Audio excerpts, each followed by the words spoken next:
It's 6 p.m. on a Thursday here in Korea. Welcome to our newscast. I'm Daniel Che. Let us begin with the headlines. The nominee to be Korea's next Prime Minister, Kim Byung-jun, has laid out what he brings to the table at this crucial juncture in the crisis that's rattling the country. He has even highlighted the possibility of reshaping the cabinet and investigating the president.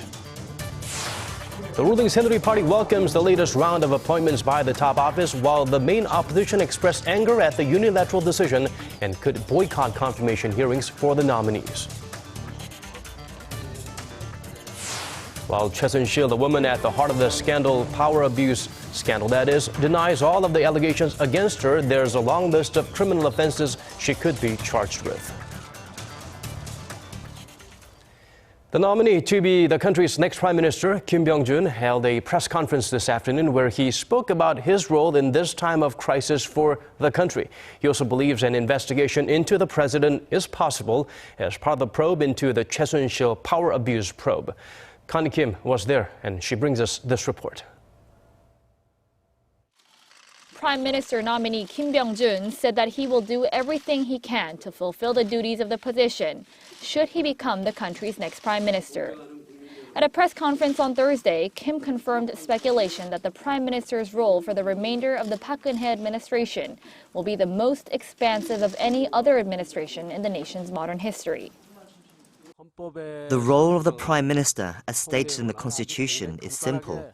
The Prime Minister governs based on the orders of the President and controls state affairs. In addition, the Prime Minister will have the right to recommend and dismiss government officials, and much more. Kim, who was a policymaker under the liberal Nominee administration, also said he will have authority over both social and economic policy. He also said he would seek to establish an open channel of communication in agreement with the political parties, and added he would consult with the parliament and the ruling and opposition parties on all issues, including a cabinet reshuffle. The statement appeared to be an attempt to ease the growing anger about the president's latest staff shakeup, which came in response to a growing political scandal involving her longtime confidant. Kim also said he is open to the possibility of an investigation into the president in the wake of the scandal. All South Koreans, including the President, are equal under the law. I believe we could conduct an investigation into President Park, but we should be prudent about the investigation process as she is still the head of state. President Park's longtime confidant is accused of abuses of power and embezzlement, and the scandal has drawn widespread public outrage. If Kim is confirmed to be the country's next prime minister, he's expected to have full control of domestic affairs, but his first task is to persuade the opposition parties to change their stated vow to boycott his confirmation hearing and work with him to govern the country. Connie Kim, Arirang News. After tapping a new prime minister and finance minister yesterday, President Park picked a new chief of staff and a senior secretary for political affairs. Our Song Ji-sun fills us in on what appears to be part of the president's continued efforts to ease public anger. Just a day after announcing a new prime minister nominee to set up a new cabinet, President Park has appointed new aides to assist her through the tough times. Han Kwang-wook, chairman of the Presidential Committee for National Cohesion, is the new chief of staff. The four-term lawmaker, who also served as a chief aide to former President Kim Dae-jung, has long been a symbol of national unity and democracy in Korea. President Park appointed Han based on his lifelong faith to the values of reconciliation and tolerance. It will provide suitable ground to assist the president at a difficult time, from the people's point of view, and to carry out state affairs in a stable manner. This is a very serious time. It's a tough situation where the people are angry and distrust is prevailing in society. Our first priority is to recover the people's trust and deliver accurate information on public opinion to the president to counter the difficult crisis.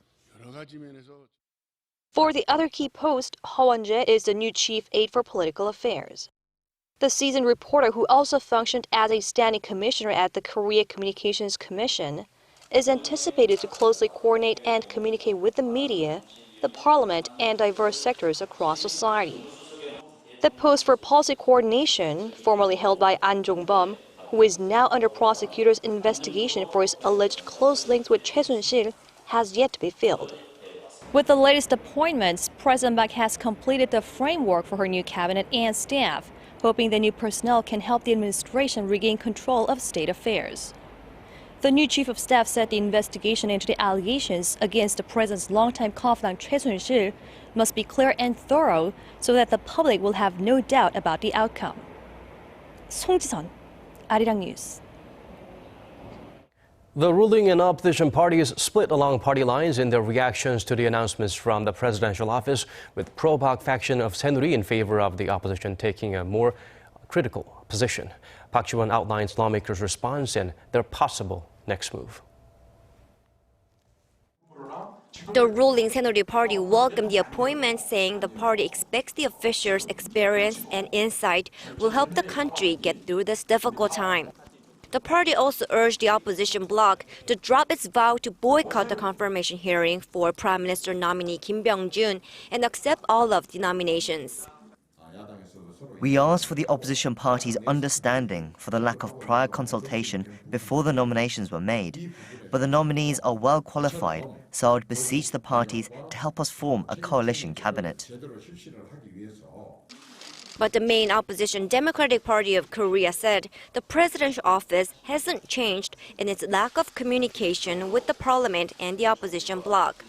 The party also said that the president should be investigated as part of the probe into her confidant Choi Soon-sil, saying they cannot accept nominations made by the president, whose approval rating has dropped down to about 10%. In issuing the cabinet nominations on Wednesday and Thursday, the presidential office and the president have added fuel to the public's anger and anxiety.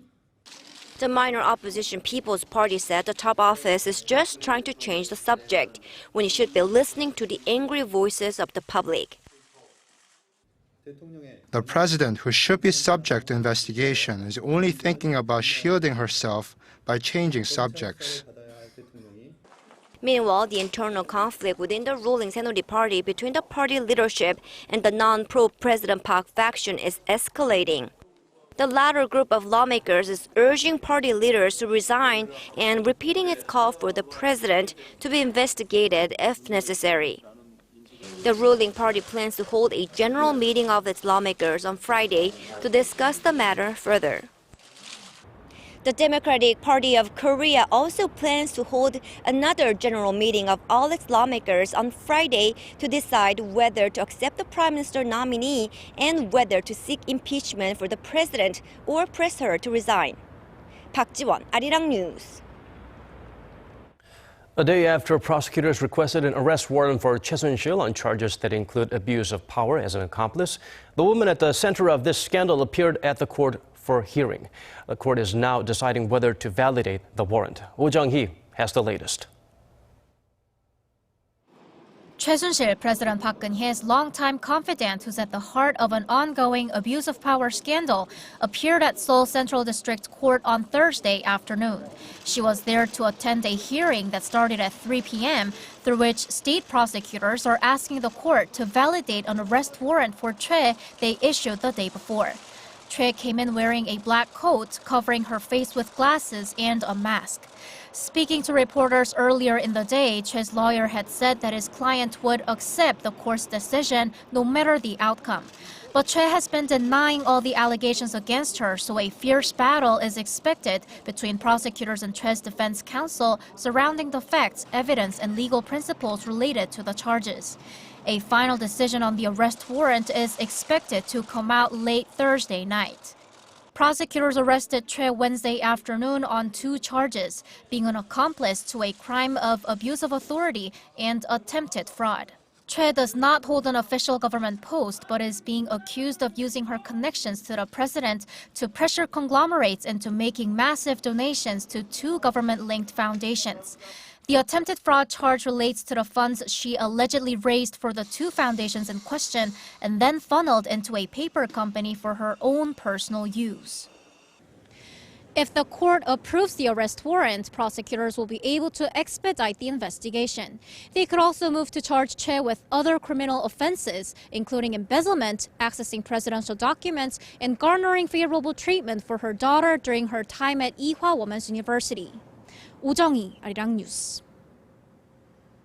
Sharing that spotlight is another key figure believed to be closely connected to the case, former Presidential Secretary An Jong-bum. Kim Ji-yeon updates us on how authorities are grilling An to zero in on the political scandal. A special investigative team at the Seoul Central District Prosecutor's Office, looking into a deepening scandal involving the president's longtime confidant, questioned former senior presidential secretary for policy coordination An Jong-bum for the second day on Thursday. An is suspected of pressuring local conglomerates to make major contributions to non-profit foundations that are tied to the confidant Choi Soon-sil. Prosecutors believe some of the funds were funneled to Choi, who is facing charges of embezzlement and interference in state affairs. An, who resigned over the scandal, has denied all the allegations against him. Authorities say, however, there's evidence that he participated in business meetings for the Blue K, a paper company allegedly owned by Choi, and that he used his position to pressure companies for donations. Chung Yun-sik, a former senior secretary at one of the foundations in question, K Sports, has told local media outlets that An and Choi asked for more than $7 million from Korean conglomerates such as SK Group and Lotte Group. An's testimony is expected to have a considerable impact on whether President Park is questioned by authorities. They're also planning to bring in officials from Samsung Electronics for questioning after it was revealed the company donated more than $3 million to a German company set up by Choi. Kim Ji-yeon, Arirang News. Korea's National Assembly passed 19 bills, including the Paris Agreement. Kim Young-gil shows us how lawmakers, though heavily invested in the ongoing political crisis, did manage to get some work done. Rival parties came together on Thursday to ratify the Paris Agreement, a global pact to reduce greenhouse gas emissions that replaces the 1997 Kyoto Protocol. Out of 261 members present, 254 voted in favor and 7 abstained. The Paris Agreement is ratified.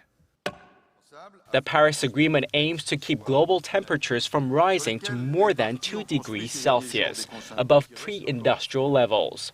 That's the amount scientists say is the threshold to stave off disaster. The language of the agreement was adopted last December by nearly 200 countries. According to the agreement, Korea will have to reduce its greenhouse gas emissions by 37% by 2030. As of now, the local energy industry is the country's largest greenhouse gas producer, accounting for at least 40% of emissions. Therefore, the Korean government plans to set up specific action plans by 2018 to overhaul major industries, including energy, to achieve the reduction target. The plan will include a system to evaluate the enforcement of its emissions pledge. Meanwhile, lawmakers also passed 3 resolutions, one urging the government to do all it can to make the 2018 Pyeongchang Winter Olympics successful. A second one urges the government to come up with a solid contingency plan to clamp down on illegal fishing in Korean waters, especially by Chinese vessels. And a third resolution calls for a parliamentary committee to be set up to tackle Korea's low birth rate and aging society. Kim Young-gil, Arirang News. The U.S. Federal Reserve kept its interest rates on hold for this month, a move that was widely expected ahead of the country's presidential election next week. However, the Fed did set the stage for pulling the trigger in December as the economy has been gaining momentum. For details, let's turn to our Kim Min-ji. The U.S. Federal Reserve stayed pat on interest rates for November.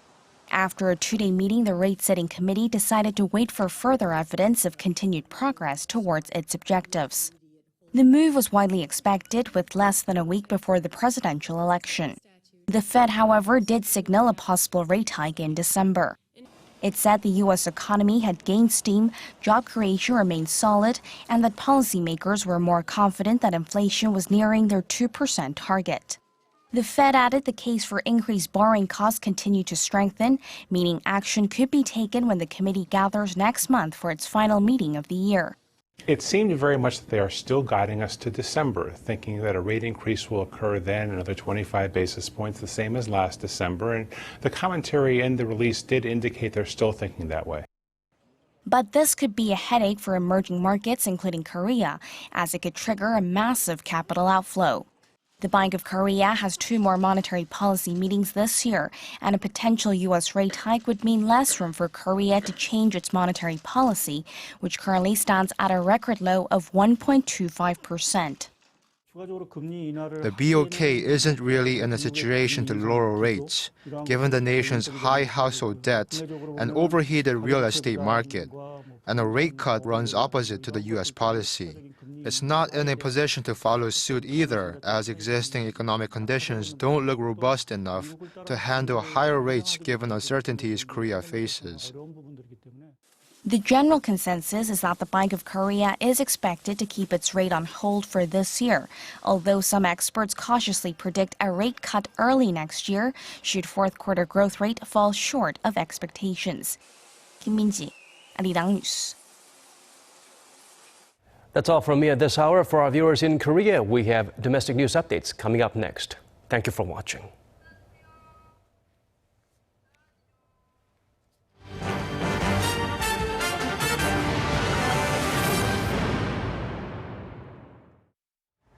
Thanks for staying with us. I'm Devin Whiting with more of your domestic news. Overheating and a general imbalance in the real estate market have prompted policymakers to take action. The government's rolled out a number of new measures for the property market as it also looks to get household debt levels under control. Shin Se-min reports.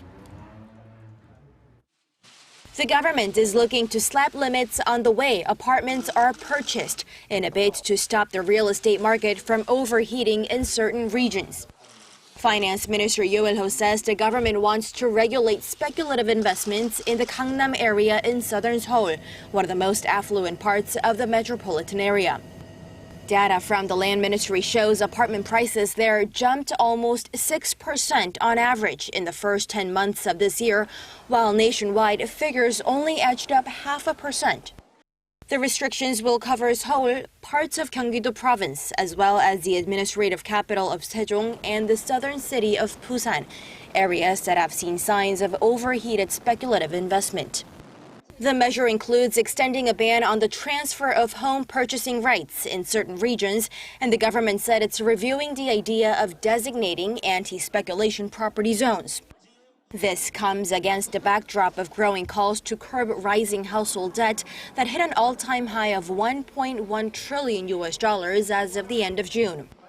While these measures aimed at gradually containing the boom in the property market are seen as headed in the right direction, experts suggest the government revisit measures it has on extending loans. The government encouraged those with floating rates to transfer to fixed-rate mortgages and pay back the principal in installments.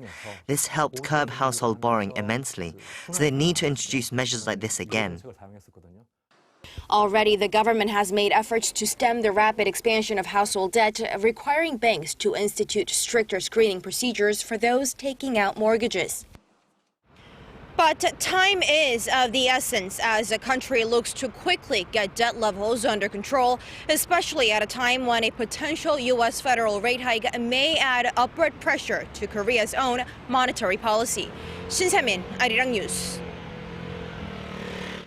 The total amount of squid caught in Gangwon-do province, a regional specialty from the nation's East Sea, has fallen by more than half in a decade, due mainly to overfishing by Chinese boats.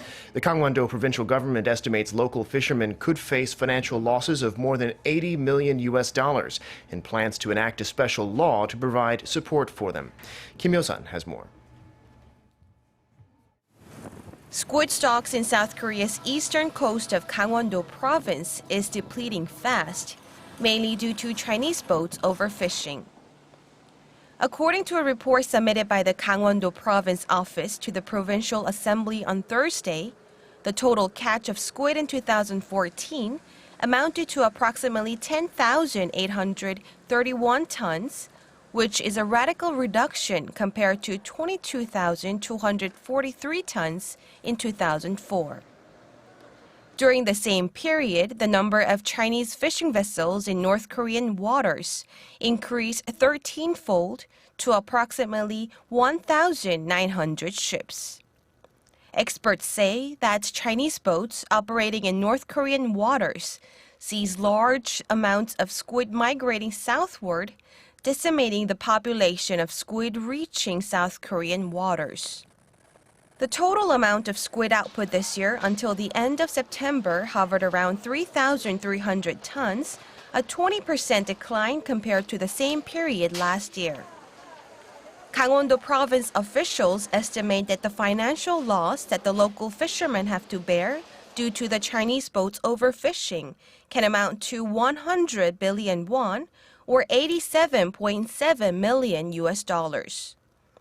Based on this, the provincial office plans to enact a special law that can raise support for local fishermen who are affected by foreign vessels.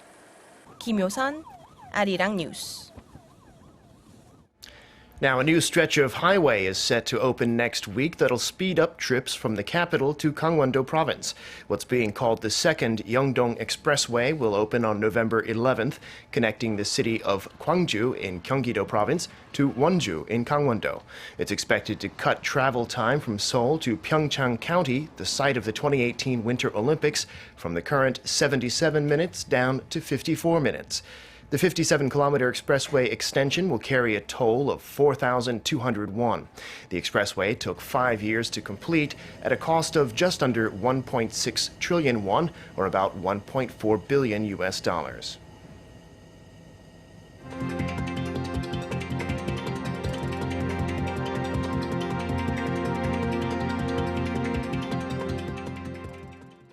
Those are some of the stories we're following right now. Thanks for watching.